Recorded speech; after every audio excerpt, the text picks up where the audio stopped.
Bonjour à toutes et à tous, bienvenue sur votre chaîne d'information régionale, l'info en continu, il est 7h15, très bon réveil à toutes et à tous et bon appétit si vous prenez votre petit déjeuner avec nous. Voici le Flash Info de ce vendredi 9 février. D'abord les conditions de circulation ce matin, vous voyez dans la région, dans la métropole lilloise, précisément les ralentissements habituels dus à la densité de trafic. Pas de neige pour l'instant du côté de Lille, les premiers flocons sont apparus, ont été signalés il y a quelques minutes dans le Boulonnais, près des côtes. La neige bien évidemment au centre des préoccupations aujourd'hui. Le Nord et le Pas-de-Calais sont en vigilance orange, neige et verglas. 5 à 10 cm localement sont attendus, surtout à l'intérieur des terres. Le littoral profitant d'un temps un peu plus doux. Des pluies seront plutôt à prévoir près des côtes. Quelques flocons déjà signalés du côté de Boulogne-sur-Mer, je vous l'ai dit.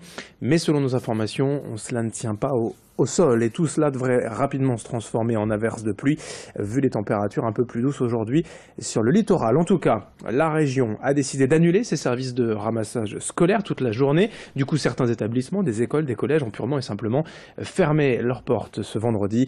Dans le Pas-de-Calais, toujours les poids lourds ont interdiction d'emprunter la RN 42 entre Boulogne et Saint-Omer depuis 5 heures ce matin.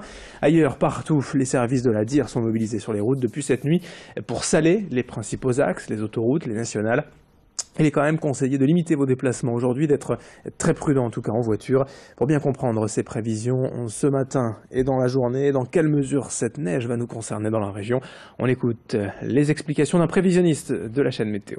Alors petit point justement sur ces chutes de neige en prévision pour votre vendredi et on va zoomer bien sûr sur le Nord-Pas-de-Calais. Alors il y a encore quelques ajustements à apporter. Déjà je tiens à vous rassurer, rien à voir avec l'épisode neigeux qu'a connu l'Île-de-France. Là c'est quand même un cran en dessous. Alors quand même quelques flocons déjà en première partie de journée.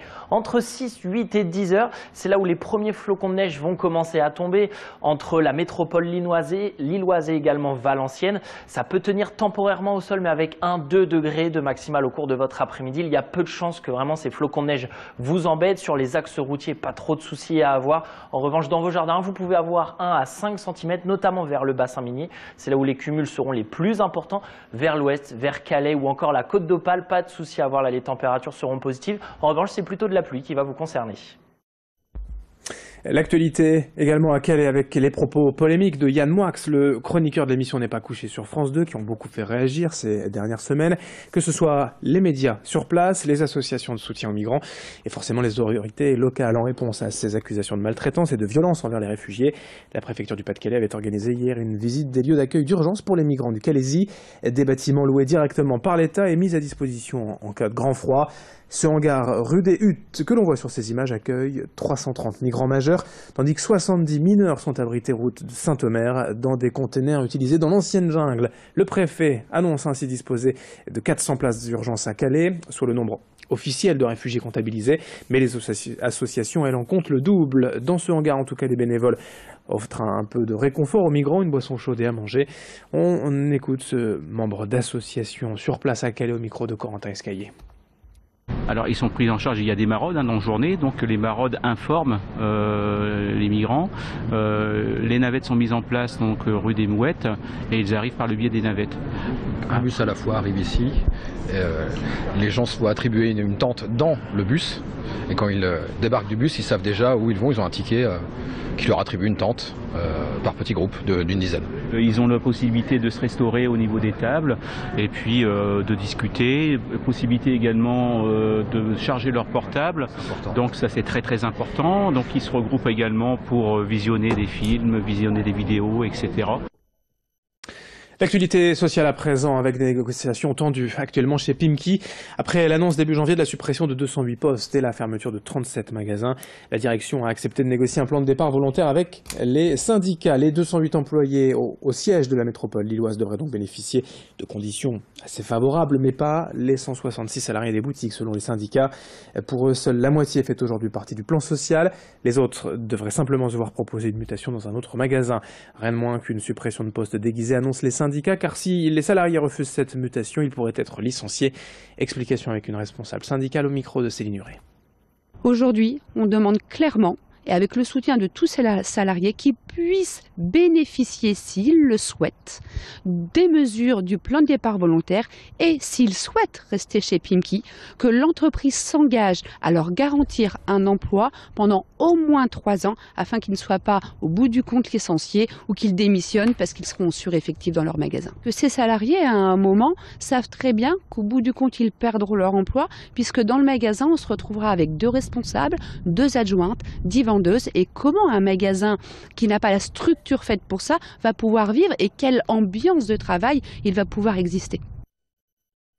Dans le reste de cette édition, 7h20 en direct. Mercredi prochain, à l'occasion de la Saint-Valentin, le Palais des Beaux-Arts de Lille organise une soirée originale, une balade théâtrale pleine de fantaisie, une visite du musée menée en fait par le comédien Gilles Defac, directeur du théâtre lillois Le Prato. L'esprit clownesque sera au rendez-vous donc puisque le comédien retracera à sa manière l'histoire des œuvres de la Saint-Valentin à travers les siècles, d'une manière forcément atypique. Au programme, cette œuvre notamment Le Baiser, datant de 1868, peinte par Carolus Durand, artiste né à Lille. Il vaut mieux réserver pour cette balade culturelle, originale et déjantée, une manière plutôt sympa de célébrer la fête des amoureux au Palais des Beaux-Arts de Lille mercredi soir avec Gilles Defac au micro d'Idil Gunaï. Il y aura sans doute, je pense, un poème avec une litanie de tous les baisers, l'histoire du baiser, depuis le Cantique des Cantiques jusqu'au baiser hollywoodien, en passant, vous vous souvenez, par Louise Labbé, n'est-ce pas, le baiser de Louise Labbé au XVIe siècle. Ça va être très très sérieux profondément, les gens vont sortir très cultivés. Et le dernier acte, je ne peux pas le dévoiler, mais je pense qu'il y aura, comme c'est la Saint-Valentin, qu'il y a un match de foot en même temps important. Ce sera sans doute ponctué de comment avance le PSG. Que Neymar, il faut quand même qu'on en fasse une belle toile, n'est-ce pas, la toile Qatar. Et à ce moment-là, ce sera peut-être, finalement, il y aura sans doute un tournage de film au cours duquel il y aura un baiser. Pour finir ce journal, l'actualité sport du week-end, le programme des clubs nordistes. D'abord en football, en Ligue 1, le LOSC se déplace à Nantes dimanche à 17h. En basket, en Pro B, le LMBC joue à Poitiers demain soir à 20h. En Pro A, déplacement également pour le SSM à Nanterre demain 20h. Le BCM joue à Monaco dimanche à 18h30. En football de nouveau, mais en national, l'USBCO est à Béziers, l'USLD à Laval ce soir à 20h. Et puis le TLM Tourcoing se déplace également, décidément. Tous les clubs nordistes jouent à l'extérieur. Les Tourquenois sont à Ajaccio demain soir à 20h. En Ligue A de volley, 7h22. Je vous remets rapidement la carte de la métropole lilloise. Les ralentissements habituels, pas de neige pour l'instant dans l'agglomération lilloise. Quelques flocons qui ne tiennent pas au sol, apparemment selon nos infos du côté de Boulogne-sur-Mer. La perturbation va ensuite se décaler vers l'est et vers l'intérieur des terres, vers Lille. Quelques centimètres de neige sont attendus au cours de la matinée. Dans la région, on en reparle très rapidement avec vos prévisions météo dans 15 secondes.